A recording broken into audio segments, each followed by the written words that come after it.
On May 29, 1999, Nigeria transited to democratic rule after long years of military reign. The country traveled that path from 1966, and efforts were made to return it to civilian rule in 1983. 10 years after, another attempt was made, which is why June 12 came into the picture. But it was another failed attempt.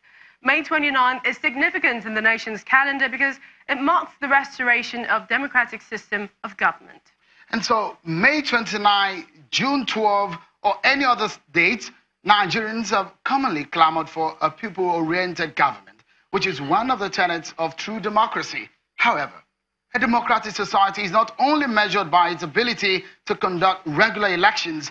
Its citizens must exercise the power to elect representatives from among themselves to form a government. Beyond that, there must be diversity in thoughts and opinions. Human rights and freedom of speech must also be protected.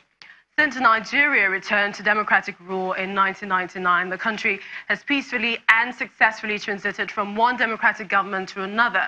But has Nigeria successfully managed its numerous challenges? Who is benefiting from the nation's politics? Protect and defend the Constitution of the Federal Republic of Nigeria. So help me God.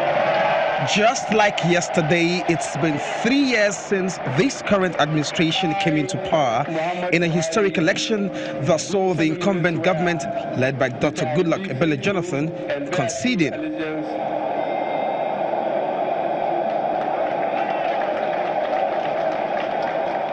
Expectations were high.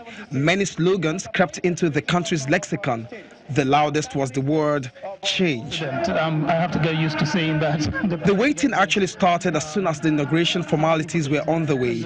As soon as he mounted the rostrum, he quickly set the tone for what represents the administration's agenda over the mandate period. I intend to keep my oath and serve as president to all Nigerians. I belong to everybody, and I belong to nobody.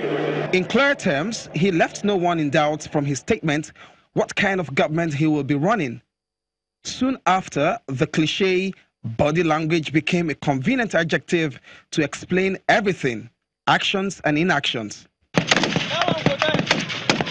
Security was a cardinal area of concern, especially the scourge of Boko Haram. A scorecard from that has it that they have been technically defeated. But like Fela would say during his musical performances, second base jaw, another form of security crisis reared a hydra-headed dimension, the herdsmen crisis.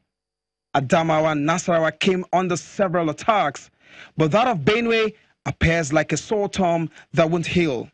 And so it's amazing that federal government is playing to the gallery instead of coming out to confront this monster that is before us, waiting to consume the entire country. The Fulani herdsmen crisis had always been there. In fact, in 2014, if you remember, they said the Fulani herdsmen, the armed Fulani herdsmen, were some of the fourth deadliest terrorist group in the world. So it had always been there, but it had not been highlighted as much as it has been highlighted now by people for whatever reason. On the economic front, the president had to deal with a depressing outlook. But with the combination of some factors and officers, the nation was pulled out to safety. So, while Nigeria may be out of recession, the 2018 budget is yet to be passed 5 months into the new year. I believe certain choices were made. They were deliberate choices. Those choices not only aggravated the recession, even if it was inevitable, it aggravated the recession and in fact turned the management of the national economy into a joke. Perhaps the most controversial issue is the manner, quantum and strategy in executing the anti-graft crusade. Recall the Ikoyi Gate, an apartment in the highbrow axis of Lagos where loads of cash were said to have been stashed in an apartment. There was also the unclaimed loads of cash said to have been left at the Kaduna airport. Several ongoing court cases, but many are quick to score the fight as one-sided, targeted only at opposition. There's the minor case, there's the SGF case, the former SGF case, there is the NIA case. I mean, even just those ones that happened under the administration, what has happened with them? We have achieved a good number of our set objectives, notably increased food production and food security, increased economic diversification into sectors that were hitherto neglected or underexplored. Our foreign reserves have reached new heights, and the outcome in respect of investment in infrastructure expansion are manifest everywhere.